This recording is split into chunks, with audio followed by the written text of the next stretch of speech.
My name is Pushman. That's the DJ name I go by. I started my DJ career my senior year. The day after I went to my second EDC was the day I bought my, first beginner board and was like, this is something I just want to do for fun. What was the first board that you ever bought? The DDJ 400. You went from a DDJ 400 to now consistently DJing at places like the Ritz. So how did you get from point A to point B? Truthfully, there's a lot of different people that kind of threw me a bone and stuff. I would say that my progression had to do with before I started DJing too. A DJ itself, besides playing music, they have to have a good sense of networking and kind of the right people, not even the right people, but just in general. In college, I was always the person that wanted to talk to everyone, like such a people person, wanted to make any connection possible, not even having any idea of where it was taking me. So by that time, like I had a pretty large friend group even of where I was graduating college. I didn't have any gigs. Like I was working full time, didn't have a single gig until Halloween 2020 was the first time I played at something that, wasn't like a fraternity related thing. And from that point on, it's more of just word to mouth. And I got a really blessed opening, actually at Ivy Rose, shout out Ivy Rose, and from Sammy Muto, Mike D, two great ass guys who, have been in the industry for a while, who kind of just gave me a shot and was like, we want you to play on Thursday night. It'll be our college night. And then it progressed into, okay, we, playing Fridays, Saturdays, and kind of exponentially getting out of that. And then from the connections I made at Ivy, I actually got connections over in Soho and in Ybor, and one thing into another, it turned into something even I can't even look back 2 years ago and be like, yeah, you're gonna be a resident on a Thursday night at the Ritz. Like that to me was still just a crazy progression. And if it weren't for all the people that I had to start out in the beginning that threw me those bones and gave me a shot, I wouldn't be where I'm at today. And you also took advantage of those opportunities. Yeah. Like you showed up prepared. Yeah, there's a lot of different things that people should be doing, especially when they're first starting off, just to maintain a source of professionalism and like, okay, you cared about this. I would say that in the past year, let's say calendar year 2022, I probably had about 250 gigs. And I wish that was an exaggeration, but when you have that quantity, I'm a yes man for everything. And it was the biggest thing ever to where I was able to practice more and more each time. Like it didn't matter if it was a Tuesday night. It didn't matter if it was a fraternity or sorority event that I was, just helping out some old friends with. That's another time for you to showcase your skills and to show other people what you can do. So out of those 250 times, you got to bring your energy 250 times. There's no, oh, this is a Tuesday, like I'm going to take it easy because there's not a lot of people here. No, like that is the exact opposite mentality any beginner DJ should have. Anytime you're blessed to play in front of one person that will sit there and listen to your music and your craft, that's another chance for you to show somebody that you can do this and that you deserve to be on something bigger than where you're at. So when it comes to an intermediate DJ, I want to give you a scenario. Okay? Let's say that you have a DJ who has been bedroom DJing for maybe 2 years, and this bedroom DJ can really throw it down. Like they can really throw down some heavy tech house, really crowd hype energy stuff. Yeah. But they don't know how to get into these big venues. They can't really play at like chill bars, Yeah. They can't really, I mean, they can do like people's house parties, but they want to DJ at PTL and they want to DJ at the Ritz. Sure. So how do they get on stage there? My thing is, and what I love for people to do is, one, I think that people need to build up their socials as much as they can. And I say that as if, understanding that, okay, it's a bedroom DJ and, they might not have much club experience, but at the very least, like you need to put out some mixes on SoundCloud. My thing that I almost require people to do is send me, a mix of them doing their stuff, kind of showcasing their work. And at that point, I think this is pretty standard across the board. But say if somebody wants to play at the Ritz with me on a Thursday, or play with you at your playground, shout out playground. Shout out to Playhouse. Playhouse. Oh, yeah, you're good. Playhouse. Close enough. You're good. Yeah, you're good. Playhouse. But I think there's a lot of genuine people in the industry that want to give other people a shot. Like I was just saying before earlier on, it's like I wouldn't be where I'm at today. I wouldn't have these chances if it weren't for other people throwing me a bone, taking their chance on me. So I am more than happy to take a chance on people if the fit is right.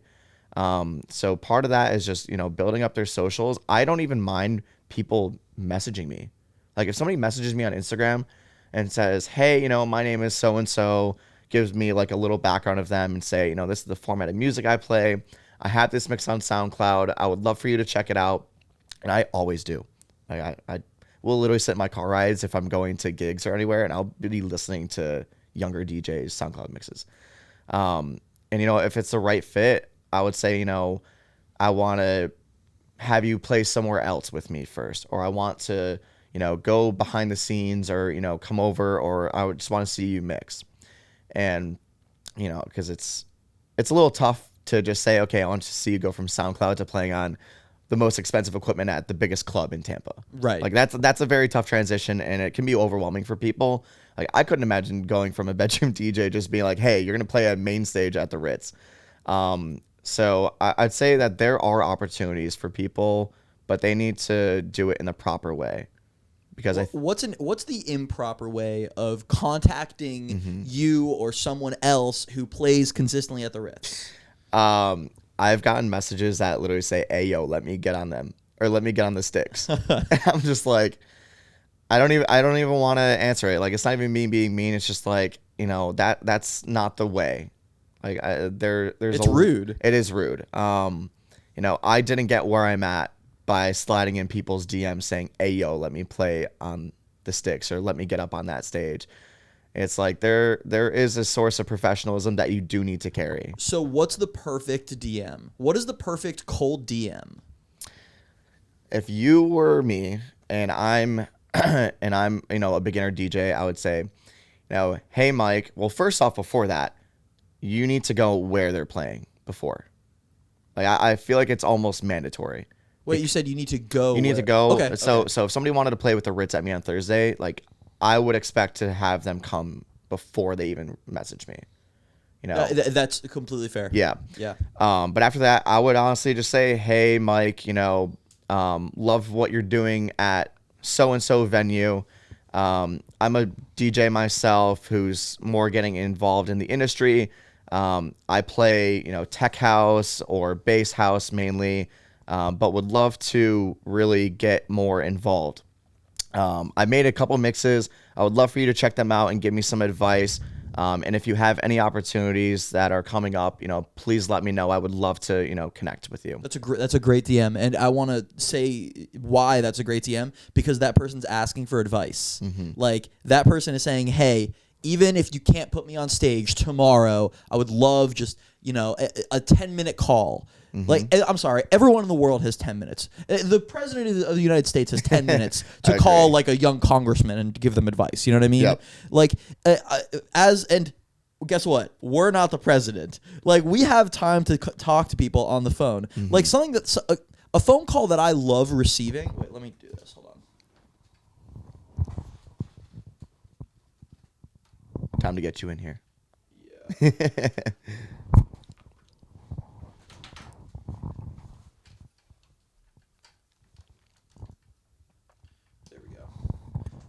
Yeah, man. Like a phone call that I love receiving is, hey, can I have some advice? Hey, I want to get a gig. Hey, how do I promote this song? Hey, I made this song. How do I create a marketing strategy for it? Yeah. I love receiving those calls because I will get on the phone with you and give you good advice. I will talk to you about not having an ego, about how your true self is what is going to separate you from the masses. They say be unique. What does that really mean? That just means be yourself.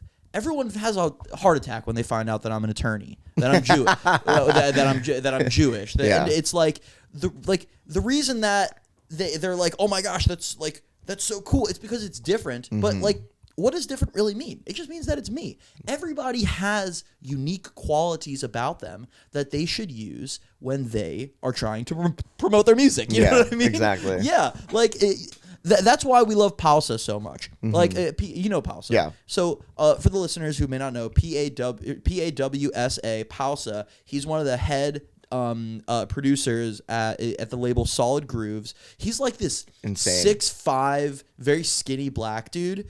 If you listen to his sets, sometimes you'll hear these weird songs that sound.